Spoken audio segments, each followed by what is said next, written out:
And hello, welcome Naomi Christopher. Naomi Thank is you.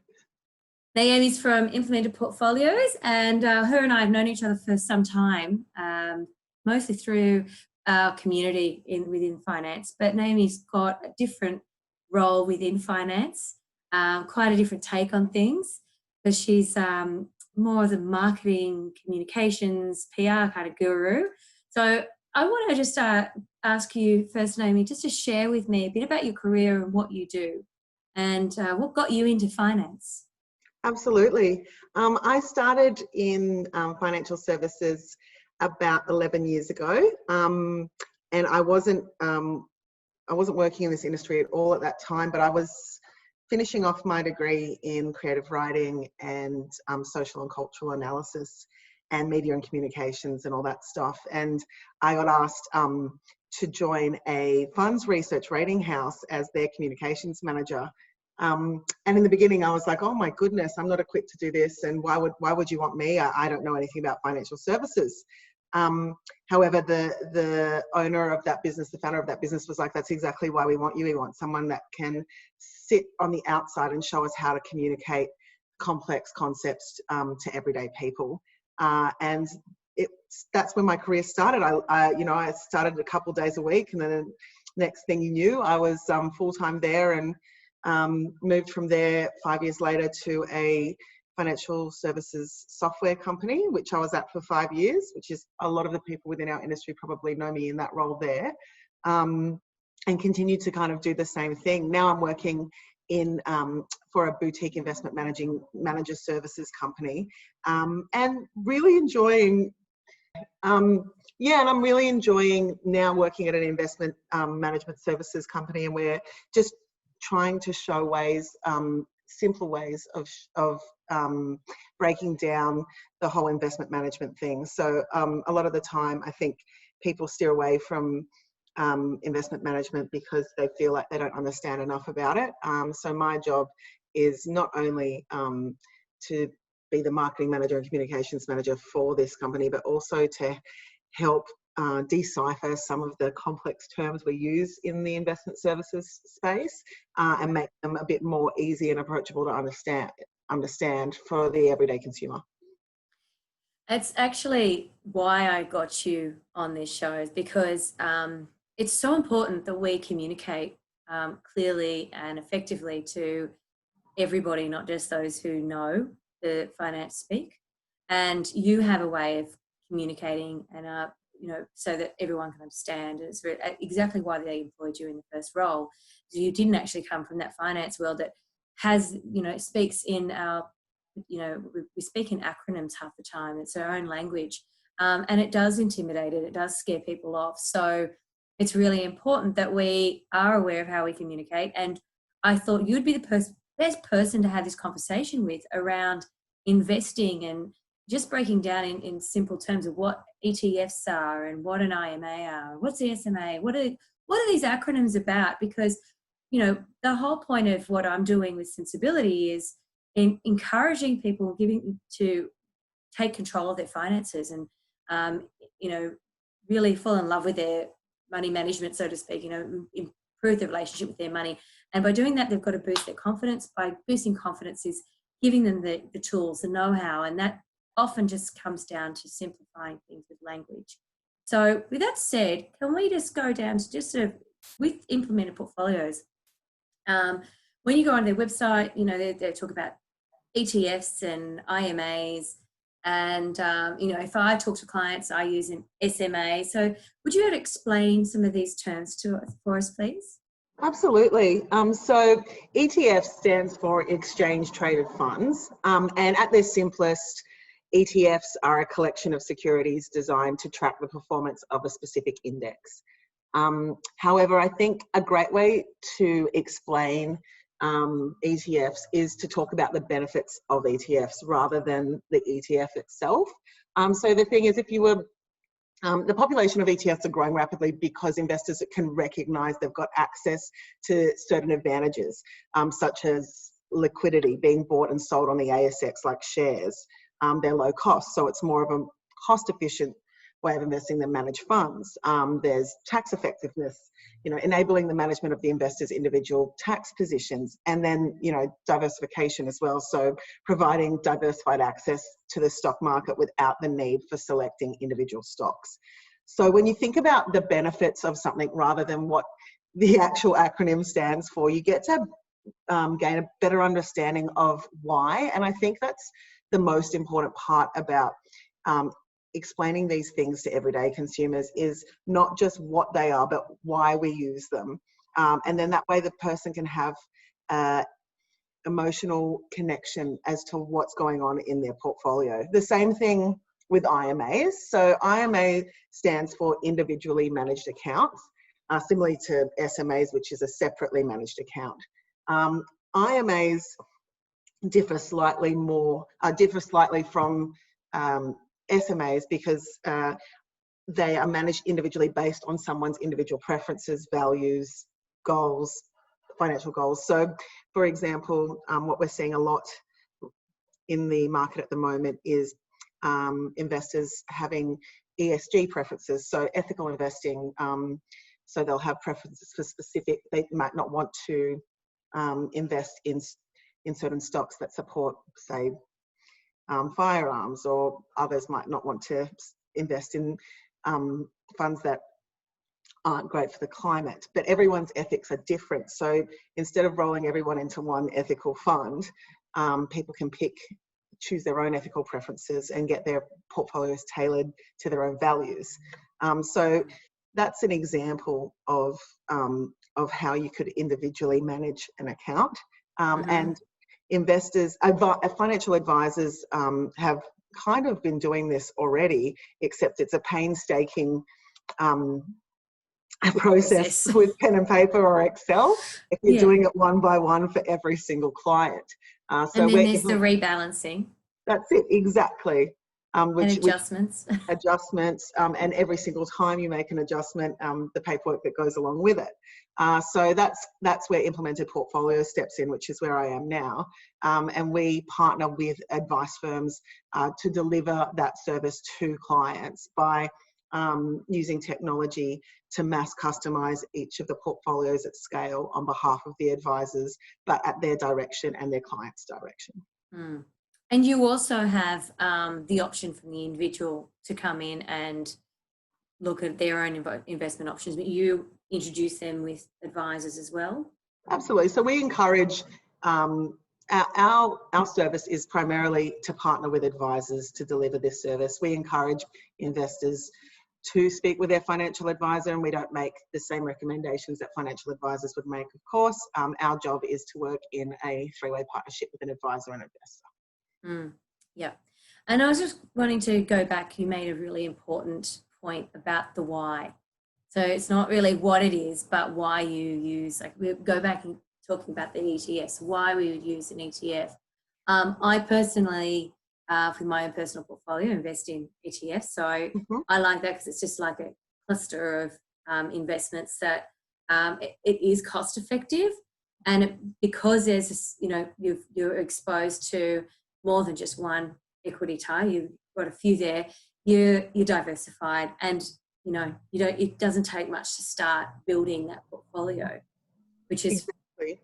Yeah, I think it's a great opportunity for people that may not be familiar with the world of investments as well, investing, to dip their toes in the water and get a little bit of exposure, and also increase their level of literacy in these areas as well. So, I mean, ETFs just turned 18, or maybe that was a few months ago, so they're nearly 20 years old.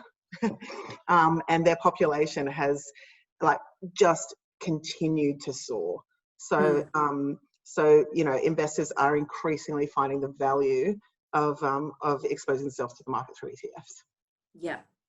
Now, I'm sort of switching all over the place, but we were talking about your career and being, and how we've met through the AFA and whatnot, being a woman in this industry. One thing we talk about language, one thing I pick up is that men and women both have their way of communicating, and that in itself has challenges. And I think that's also why there is, there's such a push for female financial literacy. And I personally feel that in itself is giving the wrong message, because it's not like we don't know. It's, I think we need to use a different language. I mean, we've got to just be mindful that women don't talk in acronyms the way men do, for example. And with your role here implemented and your previous roles, have you been challenged with that kind of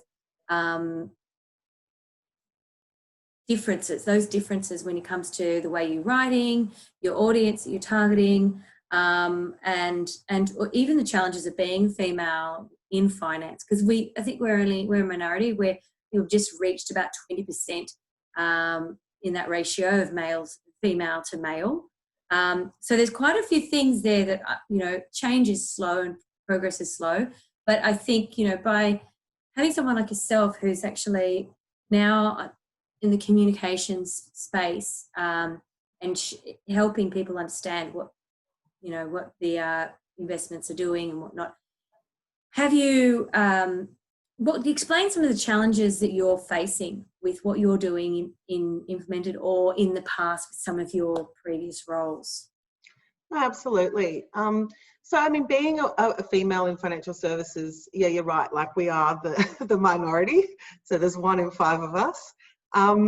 In terms of how I use that to approach my role, I often see that as a positive thing, because I feel like I can provide a point of view that isn't often thought about or considered, especially when it comes to communicating value or communicating how something works or why it works. There's 2 ways of communicating something. One is just to say the black and white. But as human beings, we aren't black and white. We're a million different colours, and being able to describe things as to why they would mean something to someone, or describe things based on the value that they bring, makes my role really exciting. So when it comes to financial advice, I often am speaking with advisors who describe their services, but they don't describe the benefits of their services properly. So they say, why isn't my marketing strategy working? And I said, well, you're just describing the service, but you're not saying what the benefit or the output is. And it's not just men and women, but different people are coming to approach a financial advisor for different reasons, and they're most often emotional. It's not because they feel they need to sort out their retirement. It's because they've got hopes and dreams and goals, and we often miss that language. So being able to bring perhaps that empathetic side of language into financial services, I consider to be quite a blessing. In terms of challenges, yeah, I think the hardest thing for females in financial advice and in financial services in general is just not having as many mentors that are other women, that look like us, that represent us. It is starting to grow, and when we see females above us in power or in leadership positions that we aspire to, it's exciting, but it is challenging to aim as high when we just don't have enough representation at that level, and that's something I would really love to change. So I think it doesn't matter what division in financial services you are, there's just fewer women at the top. And I'd really like to see a change there. I think if we saw ourselves represented there more, women aspiring in their careers will aim higher. Yeah, absolutely. And, coming back to the topic of women, I think I want to see more women investing. I want to see more women taking control of their finances. When I say female financial literacy, that term for me can be a bit condescending, because it's not like we're not illiterate. It's that the language hasn't been presented that is becoming to us, if that makes sense. So you can't get confidence when you don't actually understand or can relate to something. So that's why I wanted to have this conversation about what ETFs are in a really simple way, because I Google and go, well, what is it? What is that telling me? I'll go and Google and go ETFs, and it says exchange rate traded funds, and I go, what does that mean? you know, whereas you've just made it really simple and gone, it's a really easy way to invest. You're not exposing yourself to just one stock, you're in a few different stocks, and it's a really cost-effective way. And so you're diversified meaning that you're limiting some risk there, you know. So there's still going to be risks when we invest, but I think there's more of a risk if we don't invest. Absolutely. And I think often women are shut out of that conversation, not explicitly, but just like you said, because, and even sometimes it can be women that shut themselves out thinking, this is not something I can learn to understand. But the more you dig, and if you ever are looking, my advice to anyone listening would be, if you're ever struggling to understand something, search for the why, and that will help you understand it better. Searching for what these different acronyms stand for. I mean, I could work in this industry for another 10 years and still not know what half of these things stand for. But if I get a better understanding of why we have them, then that, I think, gives us, it's one less obstacle in understanding. And I think you don't fear things you don't fear things that you do understand. So ETFs is one, IMAs is another. You know, if you think of individually managed account as an account, your portfolio managed based on your own individual needs, because Yeah, what you want individually matters. Then that's a better absolutely. way to think about it than portfolio this, la la la. It's actually really true. For some reason, it just had me thinking with acronyms. If you are a parent of teenagers, male or female, and you go into their Instagram chat, I had to Google to understand what I was reading. So, so Absolutely, and it doesn't you put in take that. long to feel out of the loop, because new language is coming in all the time. Oh, absolutely. I remember my kids saying salty, and I'm like, what? Fine, that's actually because he's grumpy. But I think if we've got that attitude to take on, if we can work out what our kids are saying in acronym speak in their, their own dialogue in Instagram, then if we're really wanting to know what investments are, what this all means. Besides, of course, I recommend people go and see an advisor, and I want to talk to you about that in a moment as well. It's really important to just start digging and Googling and just trying to find that information. And if you've got, people out there like yourself that are communicating what things are, it's great to get an idea.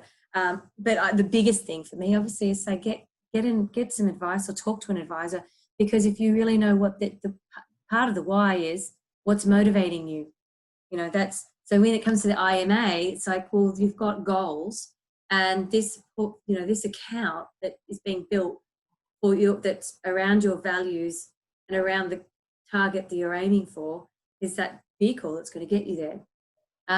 So speaking of advisors, have you've seen an advisor, had that experience of getting financial advice? Could you mind sharing that experience with us? Absolutely, absolutely. So, I mean, being in my role, I'm probably more exposed to financial advisors than the average Joe, which you think would make it easy, but in some ways you find it hard, because I'm also, working in the back end of it rather than the front end. But when I did choose an advisor and started to work with them, the reason I chose them was because I chose someone who I could feel completely honest with. I think a lot of people avoid getting financial advice because they have a feeling that it's only for the wealthy, or that they can't reveal their bad money habits, or they can't talk about emotional things that lie under the current surface of their financials, which, let's face it, everyone has that. Money is emotional. Why you do what you do is emotional. We're all driven by different things, and it's not just ones and zeros. So I think, choosing somebody that you have an affinity with and someone that you can be completely honest with is really important, which is what I did when I chose an advisor. And I was really happy I did, because it was at a time when I was going to buy my first property. And before then, I'd kind of just avoided the whole situation. And then when I was like, oh goodness, I'm actually coming out, but I was 31, mind you, it might be time for me to go seek a financial advisor and make sure I'm doing all the right things. And even though I was going to him about purchasing a property, he actually just took a whole look at my entire situation and has helped me across the board with so many things. And the reason he's been able to do that is because I've been able to have a real honest dialogue with him. So I would say that's the best advice I can give about my experience that worked for me. And don't be scared to go seek an advisor if you think you're not in the demographic that seeks financial advice. Financial advice should and is for everyone. Absolutely. It's about finding the right person for you. In my experience, not just with clients of my own, but those, I've got friends and family that don't come to see me, and that's because it is quite exposing. And it's like, you know, one of my best friends, her husband was like, oh no, we can't take that to Amy. What would she think of us? You know, like this fear, because it is quite exposing. Our money is a reflection of how we're coping and managing in certain parts of our lives as well. It is very emotionally driven because we're earning it, you know, it's part of our sense of worth. And if we haven't got much to show for it, well, does that mean that I'm not as much as I should be? You know, those kind of things do come up. But one of the things that I hear mostly for those who have sought advice is I wish I'd done it sooner. And, you know, I've just read Kate McCann's book, and it sort of takes you through the journey of financial planning. And there's quotes throughout the book, and that's also the common theme is, if I'd only done this sooner. So yes, a lot of people have this concept that it's an expensive process, but I look at it as an absolute investment, and it shouldn't be treated that way. You know, I think everyone deserves, as you said, everyone should be getting financial advice. Interestingly, I met with Julie Bishop the last AFA conference. I had lunch with her, and she was in the same boat. I wish I'd done this sooner. She got financial advice after she left Parliament. Oh my goodness. Yes, and because she thought she never had enough money or didn't have a big enough portfolio to get advice. And she would have done, yeah, that's sort of what she said. The mind boggles, doesn't it? Yep, absolutely. So we do, you know, everyone does have a bit of a misconception of the financial advice process. Speaking of which, I know you've worked with planners for some time. What was your biggest surprise about working with advisors over the years? That's a really good question. I think my opinion of financial advice and advisors from the outside would have been quite similar to a lot of people's opinion. I mean, before entering financial services, I was a creative. I was living in a house with 8 people, writing poetry. I was definitely not in the inner circle of what they call FinServ.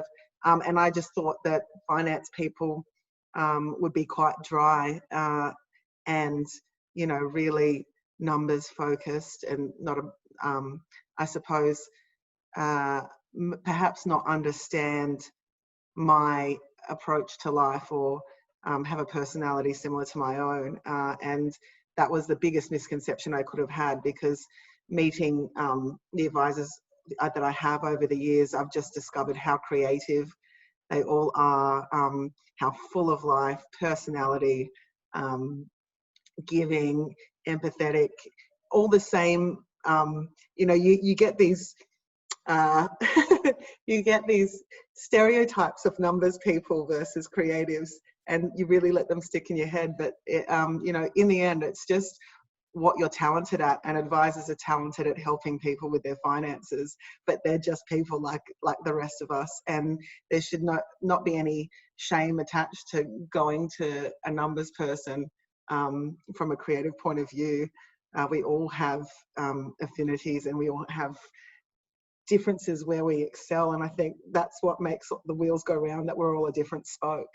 So yeah, so I think perhaps the biggest myth buster for me was just working out how creative and full of life the financial services industry is. It's true. I think quite a lot of us actually have come, well, in my sort of circles that I know of, and you know too, there's quite a few of us that have come from creative backgrounds. Mm, mm. And we've got a Um, singer in our midst today as we speak. yes, but I mean, we've got this. I think there's a few singers and there's a few performers from in the past that have gone into the finance world. I mean, there's quite a few accidental financial advisors, That's but I it. think at the end of the day, the process of financial advice, in my view, is that we problem solve. We coach, we try and get people to where they want to go. So we're creating a bit of a blueprint for them, a map that they can follow. But in doing that, we've also got to look at how we're going to get them from here to here. And then sometimes isn't as direct as let's get them invested in some superannuation and get them invested into a portfolio. But sometimes they actually are really behind the eight ball, and we've got to get them just to start, just to the start line before we even meet the halfway and the finishing line. And that's where we've got to go, okay, we've got to work on debt reduction strategies. We've got to work on, cash flow modeling. And most of that is mindset, getting them going, this is what I want. Back to the very key thing you said, that why. Mm-hmm. Why would we be investing in an ETF? Why would I be going and seeking advice? Why do I want to have my finances all sorted out? What is the motivator that's getting someone to pick up the phone or send that email to say, I need some help when it comes to getting my finances. I need financial advice. Yeah. So why does this matter? Why does this matter to me? Is the most important question people can ask themselves when they're seeking answers. And I think it's a really great thing for advisors to think about too. So it's definitely the key thing I think about every day in my job when I'm trying to communicate or curate messaging, is why does this matter to whoever's reading it, and make sure that you get that point across. That's a great, rule of thumb to sort of when you're doing something. Actually, I'm going to go back to, as you speak, I keep thinking of things I want to ask you. So I'm going to go back, because we are living in such a unique situation. Right now, we're recording through COVID-19. We're all in isolation. And my job right now is sort of often to ease anxiety. And my clients I'm checking in on clients on their cash flow. I'm, just making sure that they're not too anxious about any of their investments that have dropped in value, and also ensuring that they've got their insurances and whatnot in place. So it's quite busy for me, but and I know that my clients are really appreciating that they've got that sounding board. How's your experience now that you've got an advisor living through such quite scary times? Are you feeling more confident that you've got someone you can actually talk to if things go, pear-shaped? Definitely. I think, the biggest role that advisor can play in this, and definitely I'm feeling that from mine, is alleviating financial anxiety. Whether your job is safe or it isn't, everyone's got questions about this period, whether it relates to them directly or to a loved one or to the economy or to the company they work for or the government. I don't know a single person that I've spoken to during this period that doesn't have financial questions. And this is a real opportunity for advisors, to be that guide. And I have felt that strongly from my advisor, and I'm incredibly grateful. It's just been the difference between being able to sleep at night and then to sit up worrying. And the great thing, I'm receiving almost daily content, answering questions, not just that I have, that are just being asked in general. So even if it's not a question that I have, I can pass it on to someone else. And that's the beauty of a good financial advisor, is just being that guide and that trusted source of information as well during times like this. Absolutely. I think this is, as you said, an opportunity for us to show our value as well. Now, you mentioned you obviously are writing a lot of content. What have you found any challenges with writing during these times? That's a really good question too.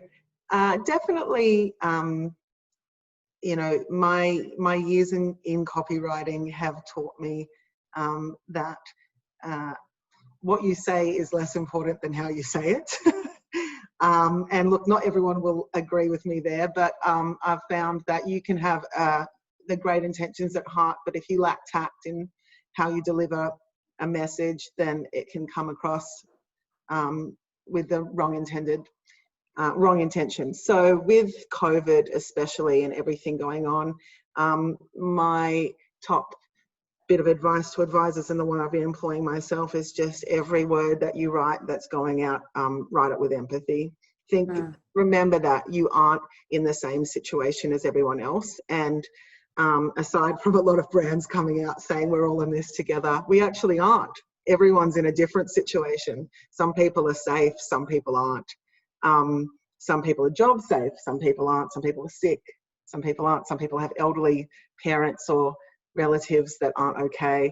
You know, everyone's in a different situation, and just for me, it's just making sure that anything I'm writing or any content I'm delivering takes into account that not everyone reading it has the same situation that I'm in, and just remembering that privilege when you're writing. Yeah, it's interesting. You said they said, you know, that we're all in this together. To a point, what someone recently said, perhaps she read it in an article, was we're all in the same storm, but we're in different boats. Absolutely. Absolutely. And I think, you know, I've been having conversations even with my friends that are working from home with kids versus those of us, myself included, that have found working at home quite easy because I'm childless and I don't have to share my space with a lot of people. So, you know, even those little points of convenience aren't equal, let alone the other things, you know, the financial stuff at stake, the health stuff at stake. So yeah, that's the biggest thing I've been thinking about when delivering my content. And also that whether or not you do things with the best intentions, people are still going to be worried, and you're you know, depending on your position when you're delivering content or talking or providing guidance, it's your job to help alleviate that to some extent, not to inflame it. So you're writing content for advisors and the individuals who are invested with Implemented and giving them updates, market commentary, and, you know, performance reports and things like that. Is that what you're... I'm not doing that alone, obviously, but our team, yes. Right. Yeah. So you would have had, you know, I've been watching the markets for you know, very carefully as part of my job, but some of it I just wish I don't read. So you've got to be very, very careful with how you word things when there has been some incredible losses, some negative returns, knowing that people's investments are in that. Do you find that hard? I'm really grateful that our CIO, John Riley, is well versed in investor communications, and he does that grunt work. He's absolutely fantastic. And yes, he has the perfect balance, obviously, between having that emotional intelligence when writing and just delivering the facts as they are. So, you know, I tip my hat to, we've got a great communications team that help with all of that.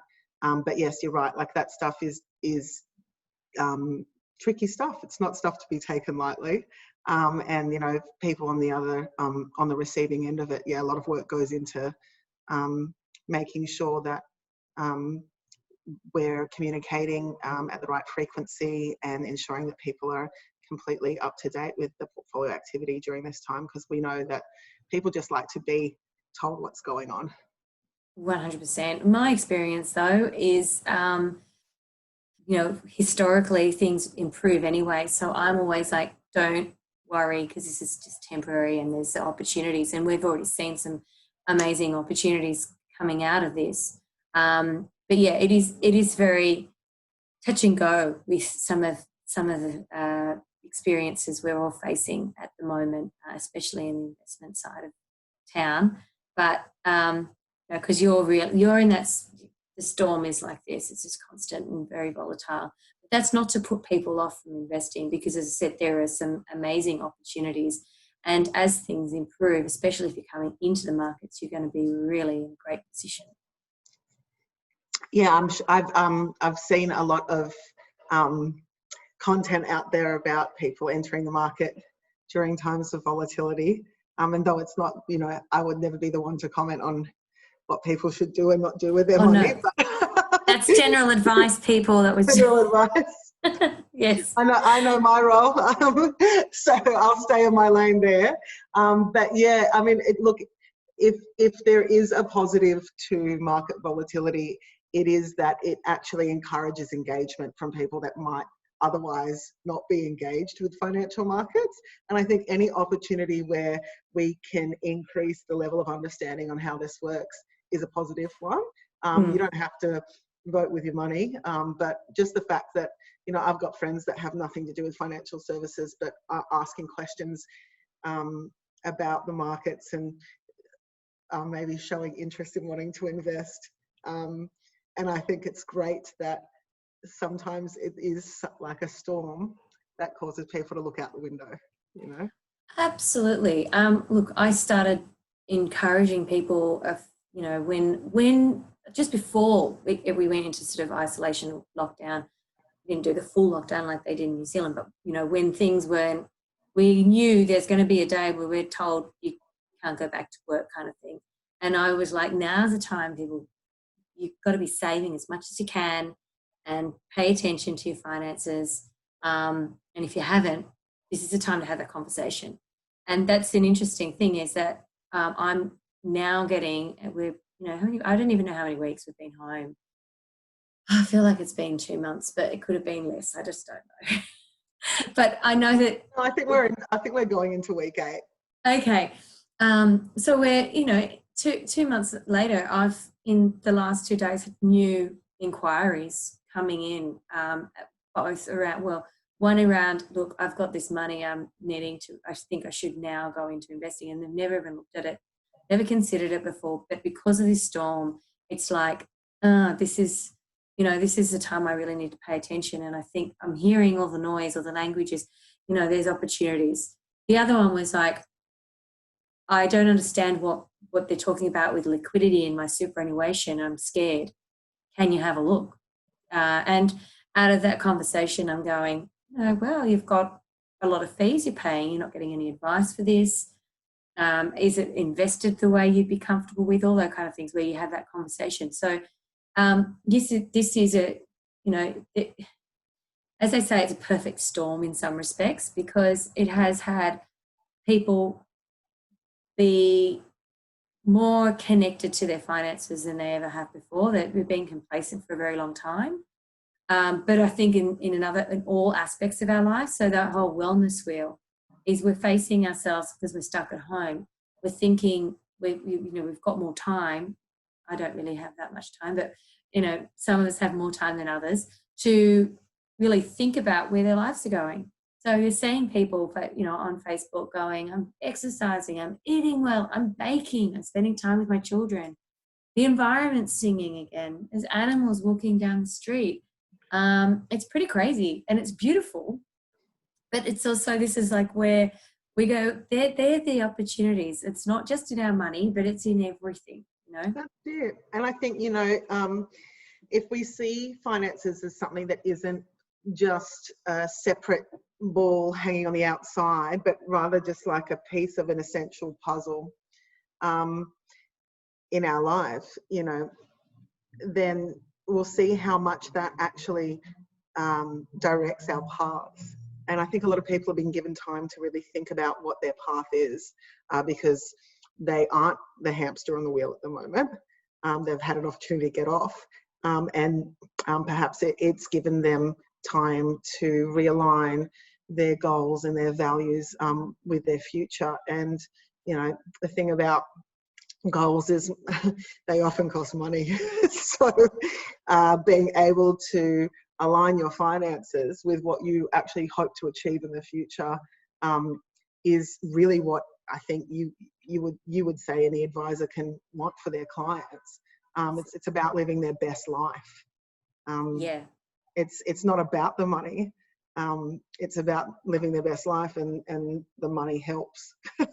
Investing is a vehicle to get you that best life. You know, people think, oh no, she's going to tell me that I can't spend my money. It's like, no, we want to know exactly what your best life looks like so I can create a plan that can afford that for you. That's You it. know? It's actually just about where you want to spend your money. That's it. And money buys you things of time. That's and it. You've got to be clear on what that is. As I think you sort of said, you know, that goal of I want to be able to fly flat. That's it, 100%. I heard you say that once, and that's become my goal ever since. And I think about you every time I think about it. once you do that, once you take that left turn in the cabin, you don't want to go back. Exactly. And so, you know, for me, after hearing that goal, and then wanting it so much for myself, you really learn that like life is, and financial advice, you know, is about trade-offs often. What am I willing to trade off to make sure that I'm always turning the right direction in the cabin? You know, it's not like you say, oh, this advisor's going to tell me I've got to save more, I'm not going to be able to spend my money. Or it's not about that. It's actually them taking a look at what you want to do in life, and how you want to be rewarded for your hard work, because that's you know, that's part of it as well, feeling a sense of satisfaction, and making sure they can get you there. Absolutely. Well, using this time as a perfect example, some clients of mine who aren't spending as much money because they're not going out. So there's no more dinners, there's no catching up with friends for drinks, no more gym memberships, no more the kids' activities that they were spending all this money on, even shopping, no more buying. Well, some people are still buying things online and just getting a bit silly with that because they're just filling a void of time. But, you know, with the particular clients that I'm working with, you know, I'm giving that guidance and saying, look at your expenditure and your fixed expenses, some of them being reduced or negotiated or mortgage being put on hold. This is the opportunity now to save absolutely everything you can, because we didn't see this storm coming, and the rainy day has rained and rained and rained, you know, and a lot of us never saved for that rainy day. So we've got to stop being so complacent, now work out that we don't want to be in this position again, so we can turn this around. It's like, you know, we're all in different boats. How's your sale going? Is it taking in the right direction? And I started doing that myself. It's back to the conversation of the ETFs. It's just like, they are really inexpensive to start. So, you know, you don't have to have tens of thousands of dollars to start investing. So I've started this thing. My husband loves racehorses, as you can see in the background. So on Saturdays we put money aside to punt with, and I'm not punting at all. So everything I'm doing now, all my savings, is going into investments. So I'm building my portfolio. So each week I'm investing more, because I started telling a client to do that, and I thought, oh, hang on a minute, I could be doing that myself. The money where your mouth is, and that's such an awesome story, and one that I wish was told more, especially amongst women, because we get this idea from pop culture. I think, and I say it comes from pop culture. I'm sure it comes from experiences people have had in real life with investment, you know, people within investment banking or something as well. But pop culture does nothing to refute the stereotypes of you have to have to have a lot of money to invest, and this happens, you know, on a loud Wall Street floor where people are yelling and shouting, and if you're not wealthy, then don't even think about it. If you don't understand it, you're going to lose money. And you know, but technology and just the way that we can invest now is so different and ETFs are a great example. But you know, there's micro investing apps. There's so many. Acorn. Exactly, Acorns, longevity. If people haven't invested at all and they want to dip their toes in and just see how it works, you can invest $20. you can invest 10. You can Yeah. invest your spare change. Yeah, you You could don't round have up. to, that's it. So, and once you get comfortable doing that, that's when you can work with an advisor and say, right, well, this is how much money I want to put away each week for investing. But it's a really good way of just dipping your toes in the water to see how it works with a discretional amount, like, you know, like money that don't care if you flush it down the toilet, basically. Like if you, Acorns, they round up your shopping, you know, like, so. You can round up from one bank. You can choose a bank account. I've got clients doing this because, you know, as I said, there's clients that actually started behind and needed that, because I do the money coaching as well. So it's more the management of their cash flow and the emotions that was stopping them, you know, their money blocks that we were working on. So I hadn't got them to that point where, you know, there's a savings cushion, and they're contributing to their super, and they've got their, you know, a plan happening. We had to sort of start back here. And when I looked at this particular client, I looked at her bank. I look at their 90 days of spending. That's mandatory for every single client I take on. I do that because it gives me really insight about their lifestyle. I can find out about a person very easily. And she had this you know, sort of subscription that kept going to this lotto. And it just kept adding up, and they was doing it every few days. And I think she was completely unaware. But it worked out to be almost about $80 a week. And, you know, when we worked that out, and then this is coming out of a credit card, you know. And she said, oh, I just joined up thinking it was $20 a week, but it was like per, you know, Oz Lotto, Powerball, and it was all these things. And I said, to be honest with you, statistically, it's great to play the lotto. You know, I do $20 here and there, but if you're going to be spending that kind of money, I would be splitting it up and maybe suggest, you know, just doing your roundup. Let's start with your rounding up. We did the Acorns thing, round up, but also contribute that difference as a transfer across of about $50 also to that investment. And next thing, it just really adds up because you don't see it. It's not like, you know, you're opening up your banking app It's not and you can easily see its accessible. savings. Exactly. You can't just go, I'm getting it out. You don't see it. You don't see it there. You go and tap and go for a coffee, and next thing it's you know, it's $5 instead of $4.50. That's it. And right now you're not doing the tap and goes as much either, because we're not out buying our lunches.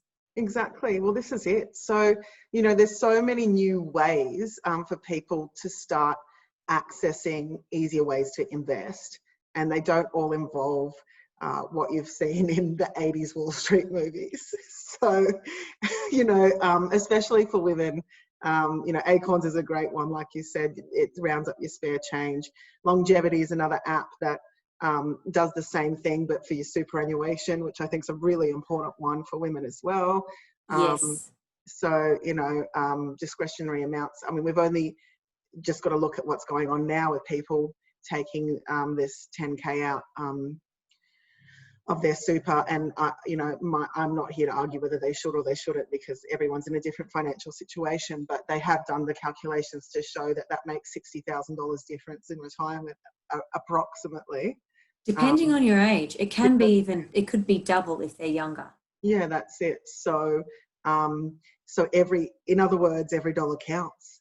And you might not think rounding up your coffee to something and putting it in your super will make a difference, but that actually might make a huge amount of difference in your retirement, which is pretty damn cool, I think.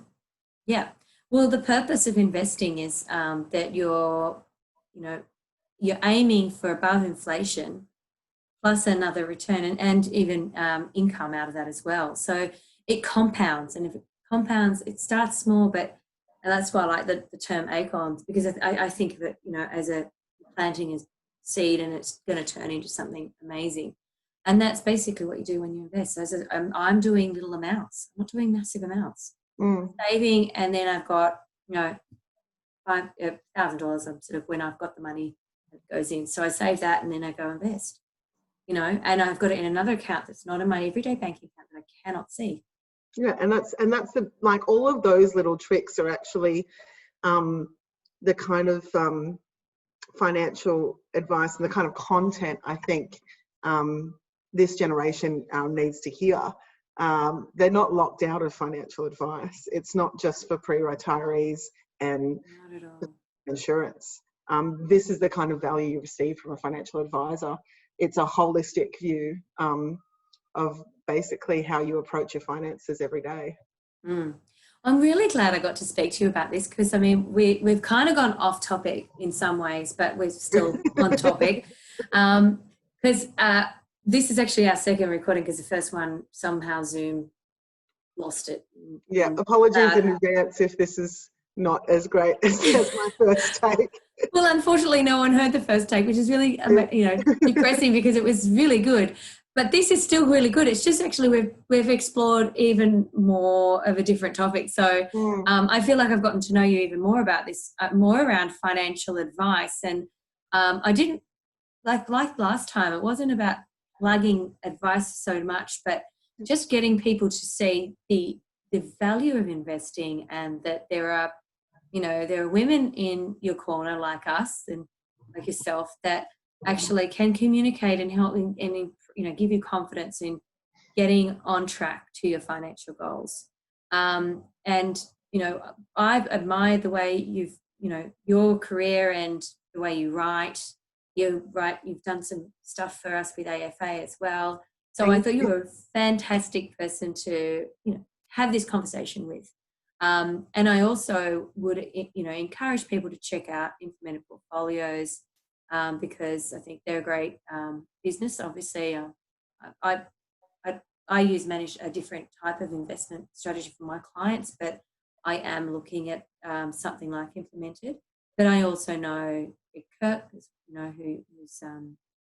employed you. He's a fantastic guy, and my stepdaughter sort of also is part of your team in some respects. So yeah, she's amazing.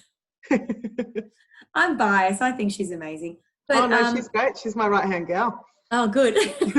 We miss her because she hasn't been home for... yeah, I probably talk to her more than you do now.